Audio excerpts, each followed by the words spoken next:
Hello, everybody. Welcome back to Pacers Daily. I'm your host, Hery Acosta. Huge shout out to Underdog Fantasy for sponsoring this video. Let's get straight into this. The same issue we have been having for years is now even bigger because we don't have half the players that we normally do. The fact that we can't even defend against a team like Memphis. And, and you guys know I just gotta make these videos, right? But 125, 106 in favor of Memphis. A team that's best player on the court yesterday was Jalen Wells. Or maybe GG Jackson. GG Jackson was 11 and 9. Jalen Wells had 18 points. He only played 21 minutes. Walter Clayton Jr. set the Grizzlies rookie record. Well, tied it with John Morant for 14 assists. Pippen and Rupert both had 16 points, and then Taylor Hendricks had 19 and 23 minutes.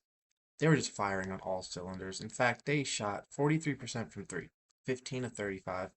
We didn't shoot horribly from three. We shot 15 to 39.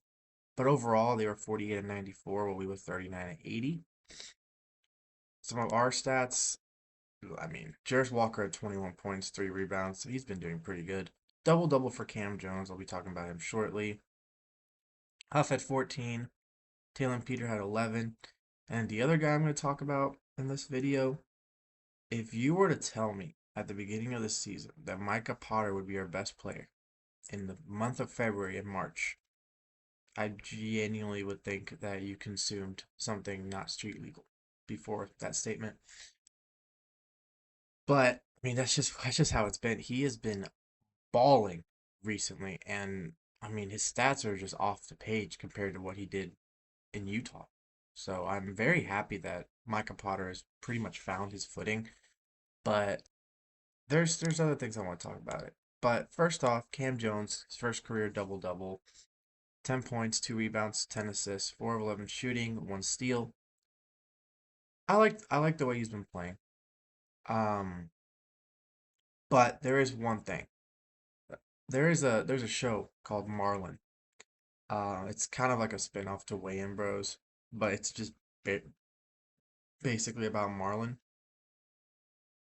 There's an episode where his son is playing basketball with this way too nice of a coach, and they're losing by like 30 every game. And Marlon just walks up to him and goes, "Hey, coach, defense? Yeah, play some." It's like my only suggestion because they just weren't playing defense, and that's really what we've been doing. But I kind of just didn't talk about it as much as I wanted to. But I'm gonna talk about it while I talk about Cam Jones. Now, obviously, the 50+% shooting from every other team is basically not the best. We did have 9 blocks and 5 steals, but that to our 19 turnovers, also allowing 60 points in the paint compared to our 40. We did only allow 9 second chance points, but 21 fast break points. Now, I want to talk about the main thing that I was seeing. There were times where a player would grab a rebound or just inbound the ball off a make, and they would just be untouched all the way to the hoop. Or we would just fall asleep and not watch anyone in the paint. But now back to Cam Jones. I like the way Cam Jones has been playing. Cam Jones has been, you know, coming to work. He's been doing his best. He's been genuinely playing a true point guard role. Now his shooting percentage can be a little better. That's really the only downside of anything. But currently averaging almost 4 points a game, 2 assists, a rebound, but shooting 40% and 28% from three. Want to see that 3% 3 point percentage number go up as he was 0 for 3 in this game. But everyone just needs to continue to just play because an 8 to 10 performance from Jarris and a 5 to 6 performance from Jay Huff, that's exactly what we want to see. Taylor Peter was 4 of 13. And I'm not mad about it because this is a rookie. I want the rookie to start shooting. I want the rookie to score some points. Like show that you belong on this team. He's shooting 32% from three, so it's not the worst. It's also nowhere near the best. But yeah, good job on Cam Jones for getting his first double double of his career. Fast breaks, buzzer beaters, and block parties are back, and Underdog is the best place to get in all the action. Playing an Underdog is easy. Just choose whether your favorite player will go higher or lower on stats like points, rebounds, steals, or more. Gear picture you can win up to 5,000 times your cash. I'm actually going to talk about some players. Kevin Durant and Nikola Jokic. Now Durant is set at 24.5 against Washington. I think he's going to go higher than that.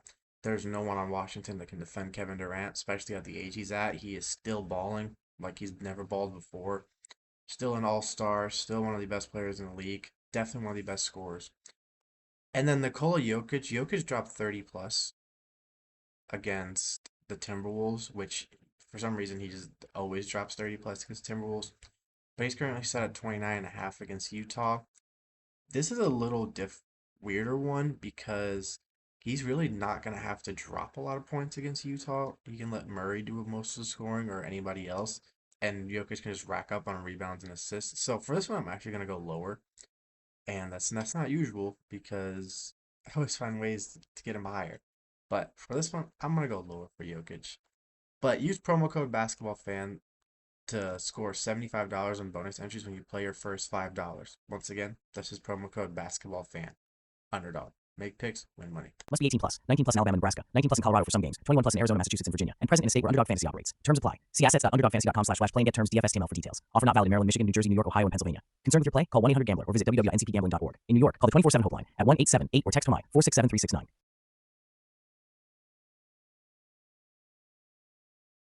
Okay. I think we should start Micah Potter. Now, if we start him at center or power forward, whatever.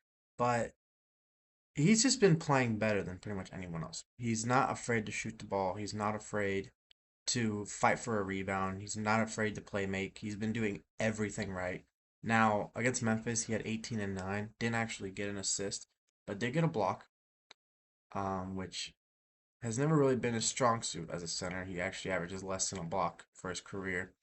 Um, but he's been rebounding the ball pretty well, and he's been scoring at a higher rate than usual.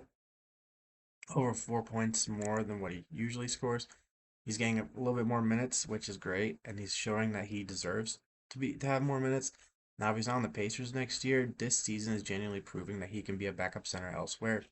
So we might see a team like maybe the Hornets or the Wizards or someone like that scoop him up and start genuinely playing him, or he can go to a contender and see what happens there. But I genuinely think the Pacers will be a contender next year. So if he stays, that's going to be great. There's going to be a lot of questions to this lineup, though, because we played with 10 guys. We still have a lot of injuries. And now that Quentin Jackson is fully back on the team, he's going to be getting a lot more minutes. So we're just kind of testing out the waters to see who's going to be on this team next year. Because as good as Quentin Jackson could be, as good as Micah Potter could be, or as good as even a Kobe Brown could be, who knows if they're actually going to be on the team next year with the new draft picks and just with everybody coming back. It is going to be a brand new roster for next year. And then last but not least, our next game isn't for a few more days, but it's against the Clippers. And I actually cannot be more excited about this game. I cannot wait to see Mathurin play against us. I cannot wait to see Isaiah Jackson potentially play against us. Now, Mathurin has been playing pretty decent for the Clippers. He hasn't been, there's been some games where he's lit up the stat sheet, some games where he hasn't. But for the Clippers, he's averaging 22 points and 6 rebounds off the bench. And he had that 38-point game against Denver. So he's been playing fantastic recently. Only played a few games so far, nothing out of the ordinary, but there's still a lot to see from Mathurin. Um, and Isaiah Jackson hasn't been playing as much. He's kind of been, just a rotational piece here and there, averaging less than 3 points a game, not really averaging many rebounds, just 0.5. But in his recent game, he had 2 points and an assist. But hey, hopefully, maybe Zubac might be back for that game. Darius Garland has yet to make his Clippers debut, so this might be the chance for him to make it, unless he actually makes it against Golden State the day that this video drops. But I'm hoping he kind of makes it against us, just because I want to see him play as well. Um, Garland has been dealing with some crazy injuries recently. But huge shout out to Underdog Fantasy for sponsoring this video. Thank you everybody for watching. I'm Hery Acosta. This is Pacers Daily. Boom, baby, and go, Sirs.